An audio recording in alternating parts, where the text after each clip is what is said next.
Hey everyone, Kyle once again, and welcome back to the next episode review of Reborn as a Vending Machine, episode 8.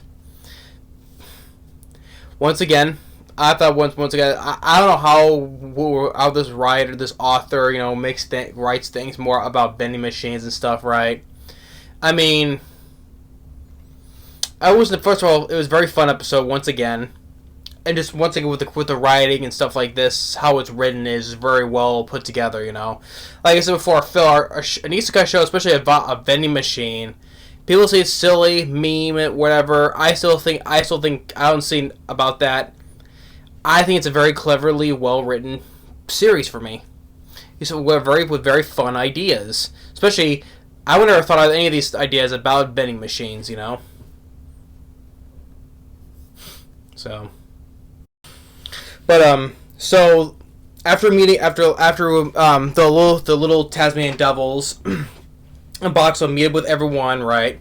And they were planning to stay there to take out basically the giant flaming skeleton, and then they try to do that by luring it into a trap, this big old hole in the floor, right?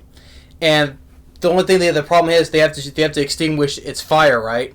So they try to fill it with water. Boxxo, of course, another new form, right? He can turn into a spray hose, a vending machine spray hose, right? Try to fill it with water, but remember he said that when he has a new form, though, he only has 2 hours per day, though. They try to fill it out, though, but it drains, though. So he gets the clever idea to turn to, once again, the ice machine and fills it up with not just ice though, but it's dry ice, which he used before to to freeze the river to get those crocodiles out of the water, right? So, but what was going on before, the night before or whatever, because they were discussing about those special coins, like when Boxxo defeated the giant crocodile, right, and received a special coin that with that crocodile on it. Apparently, when they do with what Mr. Cowboy would say, and each time you defeat one of these lords, right? Like the flaming skeleton, it's a lord too. So if you get one of these coins, and once we reach the lowest level of this labyrinth, this giant maze, right? It can grant you a wish, any wish you want. So. But then it gives Boxxo the idea because they know he's a human soul inside the machine, right? So they kind of give him the idea, hey, why don't you wish to become a human again? And he was he's pondering on the idea though, even Lamus, and like in the nighttime when the conversation, hey. Lamus is telling him, hey, why don't you become a human, That way, not only that, though, we can have actual conversations. That way, keep on repeating the same words, right? The same phrases. We can have actual conversations, and you can eat my cooking for once. Because of the time, he was, deciding whether or not, because since becoming a vending machine, he's provided a lot of the people, his friend Lamus, so many goods, and even when defeating enemies in battle, right, help provide such good ideas, though. But it's like what Danny Glover says in Predator 2, because I love that phrase, the door swings both ways. That's one side of the door, right, but swinging the other way, yeah, you can become human, and you can just live your life as a human, but you can actually talk for once, and you can enjoy eating, especially Lamus wanted to eat her, have him eat her cooking, So he's very decisive on that. He's like, yes, no, yes, no. It's like the door swings both ways, or the other phrase, there's two sides of the coin, right? And me thinking, I think he's not going to make the decision. I think he wants to remain a vending machine. Because I think that's one thing. It's like, a lot of times, hey, when certain things happen and things go right for them, they prefer liking the way they are right now. Whether it's sometimes in movies or in anime or cartoons, right? They just prefer to. A lot of times they prefer to stay the way they are. Yeah, there's like a chance you can go back to the way things were, but you're kind of used to being used to a new form or a new life, whatever. I think that Boxxo, I think he's gonna stay the way. I think he's just gonna stay the way he is. Yeah, he has a chance to be human, but I think he's just gonna stay the way he is. Especially with the short material we have on the series, I think he's just gonna stay the way he is. To me, because it's like that type of concept, I think I think it's just, to me, he's just gonna stay the way being a vending machine more than to turning back into a human.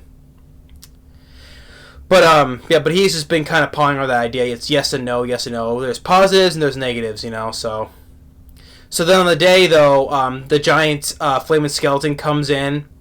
It does fall into the trap. The fire, its fire is out, but the one, why is it out for so long, right? Because it's not only just ice, it's dry ice. Because it can create very, very hard to, basically no oxygen, right? Hard to breathe for people, right?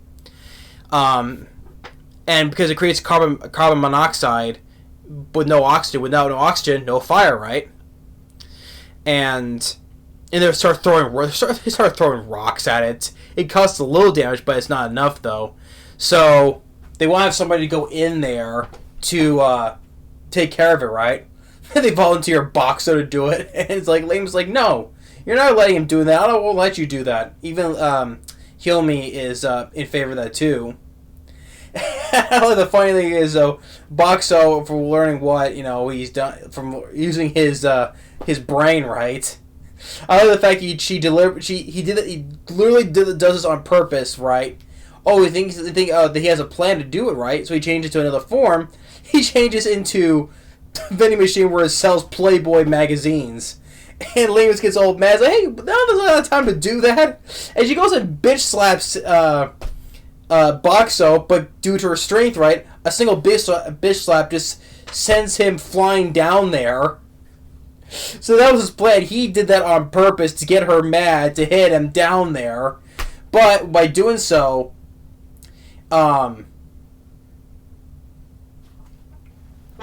he becomes it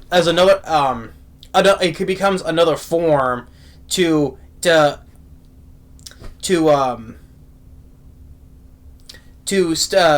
well, since he has enough durability, he can withstand the fall though, right, from that distance. By doing so, he broke the whole entire skeleton, and he only took like 12 damage points. So, and then as he's like vacuuming, right, he comes up once again the vacuum machine, and sees that coin with the skeleton on it, like the crocodile one, vacuums it up, and once again he gets his when he first arrived in that labyrinth, but becoming a balloon machine with cardboard, right, and with a barrier to lighten his fall. Well, he does the same thing. All the time he uses to go up now, and so, but upon coming back up, Mr. Cowboy here says, "Hey, you got the coin, right? Here, let me take that off for you. Let me take that out of your hands." And it's like, hey, no. He defeated the thing. He earned his right to keep that coin. And then Mr. Cowboy comes up with a proposal. Earn the right to that coin, so I'll buy it off you. I'll give you like 100 gold coins or whatever. And what with the Boxxo's reaction, that transmissions into $100,000 in that terms, in yen, right? So he can probably last for a good long while with all that money. So much points or upgrades and stuff, right? So you know what? He agrees to that and gives him the coin, but he says when Mr. Cowboy says, I'll give it to you whenever I can. Which I'm thinking, I'm like, oh no, you're just not gonna scheme your way. You're just gonna say that just to keep the coin, right? Please don't do that, okay?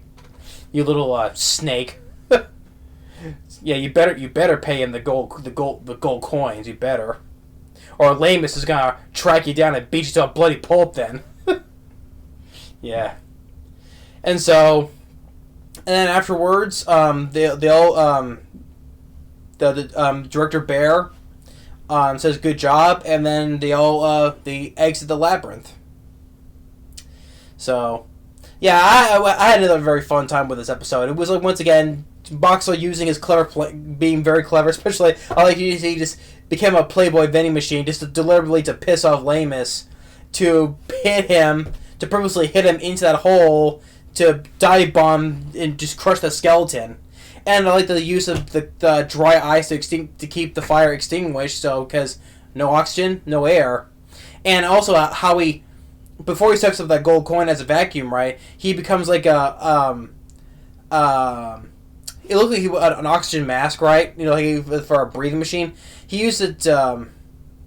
Well, he changed it to that though, but I think he changed it to the vacuum machine to suck up all the carbon monoxide out, so people can breathe in it. But he got himself out anyway. So, but I like all the fact that the very clever uses once again, and the whole idea of him with those specific coins. If you get to the lore of the labyrinth, right, to meet the requirements, you can make any wish you want. So the whole idea of him, even Lamus is telling him, hey, maybe you like to become human, that way we can have normal conversations and you can eat my cooking, right? Yeah, even though Boxxo likes the idea that he wants to eat her cooking, right? But the thing is, though, if he becomes human, all the stuff, the necessities, the food, the good food and stuff, all the stuff that's helped him out before in battles, whatever, will be all gone, though, right? So he's both yes and no on that, though. But to me, I think he's just gonna stay the way he is. He's gonna remain a vending machine. That's how the way I see it. So, but overall, it was still a very fun episode. I really enjoyed it, and another Titan down. So the first is like I guess the giant, the flaming frog was not one of them because you didn't get no coin though when you defeated it. So. But I guess the crocodile and the flaming skeleton, those are lords, so. But I really enjoyed the episode, regardless. It was very fun, as usual. Very fun series. But anyway, thanks for watching. Stay tuned for the next one, and we'll see you next time. Later.